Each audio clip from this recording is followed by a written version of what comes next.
नमस्कार दोस्तों, मैं हूं अतुल सिंह। स्वागत है आपका नीति टॉक्स विद अतुल में।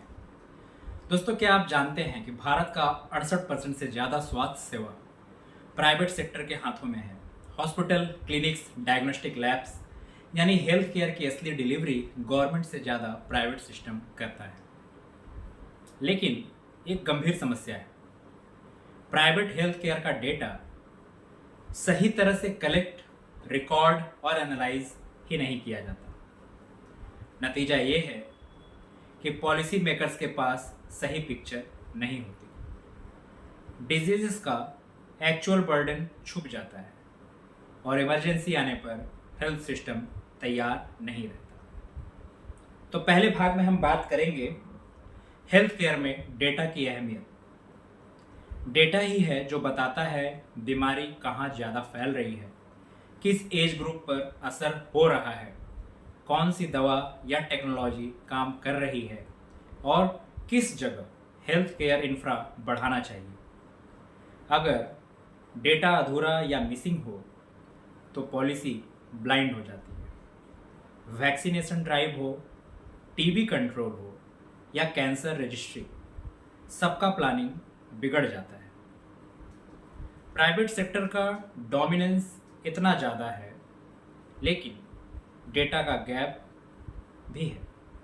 भारत में 1990 से हेल्थ केयर प्राइवेटाइजेशन हुआ और उस समय से काफ़ी तेजी पकड़ा। आज प्राइवेट हॉस्पिटल्स मेजर शेयर रखते हैं diagnostic, medicine, insurance linked care में। सब में उनका दबदबा है, लेकिन डेटा शेयरिंग मिनिमम। उदाहरण के तौर पर टीबी केसेस हो या malaria cases, private sector capture नहीं करता।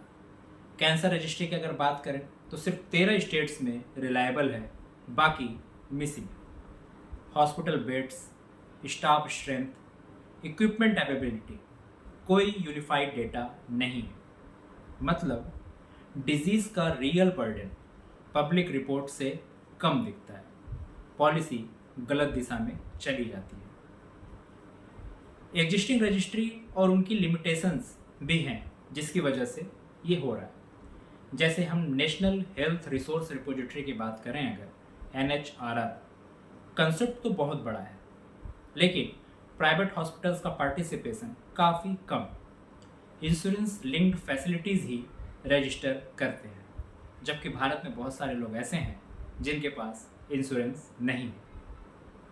हेल्थ फैसिलिटी रजिस्ट्री जो है, यानी आयुष्मान भारत डिजिटल मिशन, इसमें सभी हॉस्पिटल्स, क्लिनिक्स को रजिस्टर करना पड़ता है, लेकिन पैरामीटर्स अभी तक क्लियर नहीं है।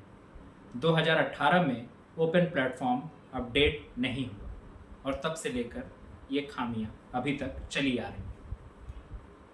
Cancer, TB, malaria, non communicable diseases, लेकिन प्राइवेट डेटा मिसिंग होने से बर्डन अंडर काउंट हो जाता है। साथ ही डेटा इनएडिक्वेसीज और उनके इम्प्लीकेशंस भी बढ़ते हैं, जैसे इनकम्प्लीट कवरेज।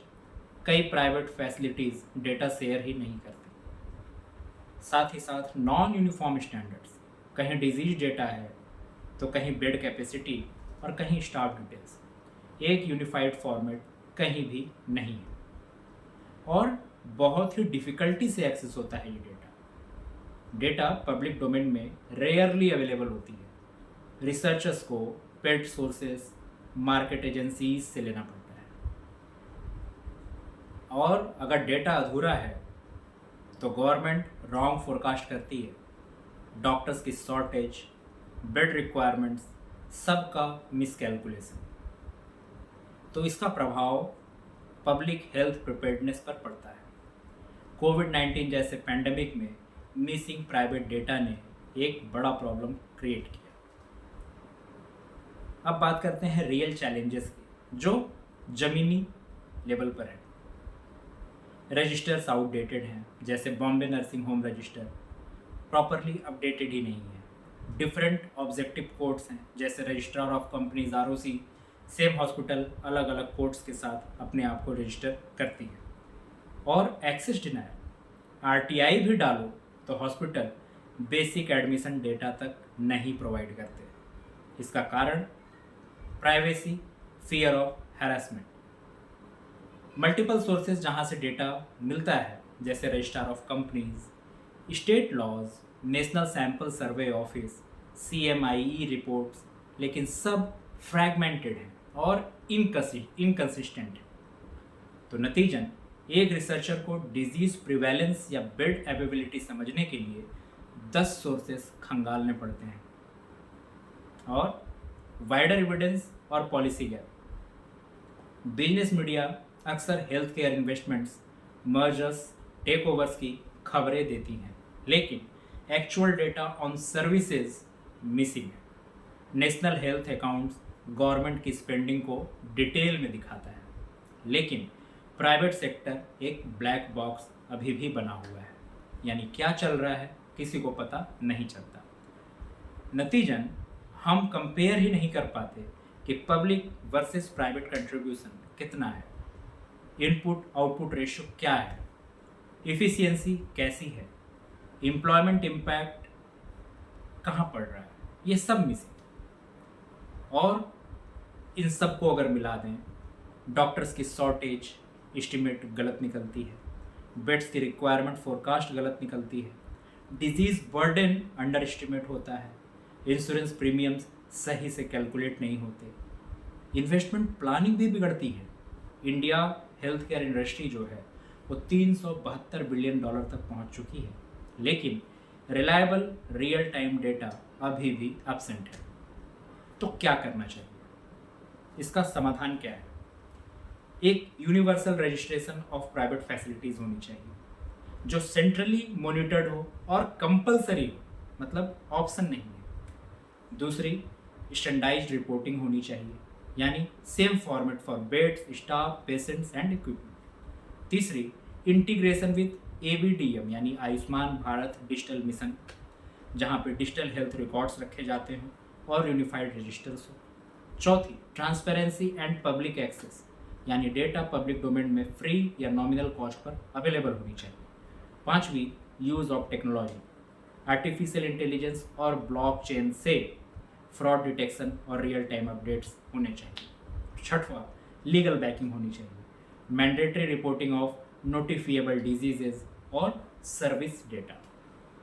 दोस्तों, भारत की health care system private sector पर खड़ी है, लेकिन अगर डेटा मिसिंग रहेगा तो पॉलिसी मेकर्स, रिसर्चर्स और पेशेंट्स सब अंधेरे में रहेंगे। डेटा ही है जो हेल्थ केयर को ट्रांसपेरेंट, अकाउंटेबल और प्रिपेयर्ड बनाता है। भारत को आगे बढ़ना है तो प्राइवेट हेल्थ केयर डेटा को कैप्चर और शेयर करना होगा। यह प्रस्तुति सिर्फ शैक्षिक और जानकारी के उद्देश्य से है, यह किसी भी प्रकार की मेडिकल या कानूनी सलाह नहीं। अब हम बात करेंगे आउट ऑफ पॉकेट एक्सपेंडिचर यानी OOPE का गिरता हुआ ट्रेंड। आखिरकार असली तस्वीर क्या है? एक ऐसा विषय है जो हर भारतीय परिवार की जेब से जुड़ा है, हेल्थ केयर पर खर्च। हाल ही में एक रिपोर्ट आई जिसमें भारत में आउट ऑफ पॉकेट एक्सपेंडिचर यानी OOPE कम हो रहा है। पहली नज़र में ये एक बहुत अच्छी खबर लगी, अरे वाह, मेडिकल एक्सपेंसेस कम हो गए, मानो लोगों का बोझ घट गया हो। लेकिन सवाल ये है, क्या यह कमी सच में लोगों के लिए राहत है या फिर आंकड़ों का खेल है जो हकीकत को छिपा रहा है? आइए इस पूरे मुद्दे को गहराई से समझते हैं। डेटा, सर्वे, विरोधाभास और असली तस्वीर। OOPE है क्या और ये क्यों जरूरी है? OOPE का मतलब होता है वह खर्च जो आम आदमी अपनी जेब से करता है, दवा, डॉक्टर, अस्पताल, टेस्ट, सब कुछ। यह किसी भी देश की हेल्थ सिस्टम की मजबूती का पैमाना है। अगर OOPE ज़्यादा है मतलब सरकार और बीमा का कवरेज कमज़ोर है, और अगर OOPE घट रहा है तो पहली नज़र में लगता है कि सरकार खर्च या बीमा कवरेज बढ़ा रही है। उदाहरण के तौर पर, अगर किसी परिवार को साल में 20,000 हेल्थ पर खर्च करना पड़ता है और उसमें से 15,000 खुद जेब से देना पड़े तो यह ऊंचा OOPE माना जाता है। डेटा की कहानी। NHS, NSS, NHA और CPHS NHA मतलब नेशनल हेल्थ अकाउंट्स 2013-14 से 2018-19 तक OOP घटकर 64% पर आ गया। NSS नेशनल सैंपल सर्वे के हिसाब से 71 और 75वां यानी 2017-18 राउंड्स में हेल्थ एक्सपेंडिचर की जानकारी मिली। CPHS यानी CMI consumer pyramids house hold survey के हिसाब से 14 से 18 की मंथली डेटा वेब्स और LASI longitudinal ageing study in India के हिसाब से 45 प्लस पॉपुलेशन पर फोकस। इन सब में निष्कर्ष यही निकला को OOP कम हो रहा है। NSS डेटा कहता है हॉस्पिटलाइजेशन, मॉर्बिडिटी, रिपोर्टिंग सब घट रहा है। CPHS बताता है खर्च तो बढ़ रहा है, खासकर अर्बन एरियाज में। हेल्थ स्पेंडिंग की ट्रेंड क्या कहती है? TSC यानी total health care expenditure GDP के मुकाबले घट रही है। OOP as percentage of GDP 64.2% से घटकर 48.8% पर आ गई, लेकिन गवर्नमेंट एक्सपेंडिचर मार्जिनल ही बढ़ी। कैपिटल एक्सपेंडिचर जैसे डिफेंस, हॉस्पिटल को भी इंक्लूड किया गया है, जिससे पिक्चर डिस्टॉर्ट हो सकती है। तो इससे हमें सीख क्या मिलती है? अगर सरकार का खर्च वाकई बढ़ा होता तो अस्पतालों में लोगों का एक्सेस बेहतर दिखता, लेकिन NSS सर्वे में यूटिलाइजेशन घटता नजर आ रहा है। अब बात करेंगे एक्सेस और यूटिलाइजेशन की। जमीन पर क्या हो रहा है? मॉर्बिडिटी रिपोर्टिंग घट रही है, लोग बीमार कम हो रहे हैं या रिपोर्ट ही नहीं हो रहा है। हॉस्पिटलाइजेशन रेट गिरा है, खासकर पब्लिक हॉस्पिटल्स में। प्राइवेट हॉस्पिटल्स का शेयर बढ़ा है, यानी खर्च बढ़ना चाहिए था। NCDs के हिसाब से यानी नॉन कम्युनिकेबल डिजीज जैसे कैंसर, डायबिटीज़, हार्ट डिजीज़, इनका बर्डन बढ़ रहा है, फिर भी OEP घट रहा है। ये कैसे हो सकता है? तो यहाँ पे सवाल यही है, क्या लोग ट्रीटमेंट अवॉइड कर रहे हैं क्योंकि जेब में पैसा नहीं है, या सर्विस असली तस्वीर कैप्चर नहीं कर पा रही है? अब बात करेंगे strength and weaknesses of this current data, जिससे हमें मिली जुली सिग्नल मिल रही है। NHA कंसिस्टेंट फ्रेमवर्क देता है। NSS सबसे पुराना और बड़ा हाउस होल्ड सर्वे है। CPHS मंथली फ्रिक्वेंसी देता है और एक ग्रैनुलर पिक्चर हम लोगों को बताता है, यानी बहुत सारी चीज़ों को कवर करता है। LASI स्पेसिफिक एज ग्रुप में गहराई से डेटा देता है और उसका प्रॉपर एनालिसिस भी करता है, पर NSS अंडर रिपोर्ट करता है रिच हाउस होल्ड्स को। CPHS अंडर रिप्रेजेंट करता है पुअरेस्ट सेक्शंस को। LASI सिर्फ 45% पॉपुलेशन पर ही काम करता है। NHA हेविली डिपेंडेंट है सर्वे बेस्ड एस्टिमेट्स पर, यानी कोई भी डेटा सेट पूरी तस्वीर अकेले नहीं दिखा सकता। ट्रायंगुलेशन जरूरी है, यानी सबको मिला के देखने की जरूरत है। तो इसका पॉसिबल एक्सप्लेनेशन क्या है? डीमोनेटाइजेशन और इकोनॉमिक डिस्ट्रेस 2016-17 लोग हेल्थ केयर से कट गए, जॉब लॉसेस हुए, रूरल डिस्ट्रेस आया, डिमांड सप्रेस्ड हुई और रिपोर्टिंग बायस, लोग बीमारी को माइनर मानकर रिपोर्ट ही नहीं की। पब्लिक हेल्थ सर्विसेज का स्टैग्नेशन हुआ, हाई अनएम्प्लॉयमेंट हुई, जिससे हेल्थ केयर कंजम्पशन गिर गया। तो पॉलिसी लेसन्स क्या है और क्या करना चाहिए? सिर्फ डिक्लाइन को सक्सेस मानना गलत होगा। ज़रूरत है पब्लिक हेल्थ स्पेंडिंग को कंसिस्टेंटली बढ़ाया जाए, इंश्योरेंस कवरेज रियल टर्म्स में बढ़े, हाउस होल्ड सर्विस को मॉडर्नाइज किया जाना चाहिए और मल्टीपल डेटा सेट्स को ट्रायंगुलेट करके सही एस्टिमेट निकालने की ज़रूरत है। उदाहरण के तौर पर अगर CPHS कहता है कि अर्बन खर्च बढ़ा और NSS कहता है कि यूटिलाइजेशन घटा, तो हमें बीच की कहानी निकालनी होगी। शायद लोग महंगे इलाज से बच रहे हैं।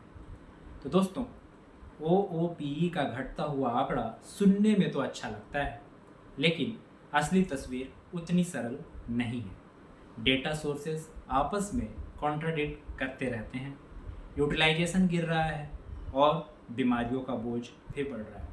इसलिए हमें सतर्क रहना चाहिए, आंकड़ों को बिना जांचे परखे सक्सेस स्टोरी नहीं मान लेनी चाहिए। यह वीडियो केवल शिक्षा और जानकारी के उद्देश्य से है, यह कोई नीति या निवेश सलाह नहीं दी जा रही है। अब सवाल आपसे, क्या OEP में गिरावट वाकई राहत है या ये सिर्फ स्टैटिस्टिक्स का खेल है? कमेंट में अपनी राय ज़रूर बताएं। धन्यवाद। मिलते हैं अगले वीडियो में किसी और एनालिसिस के साथ। Thank you.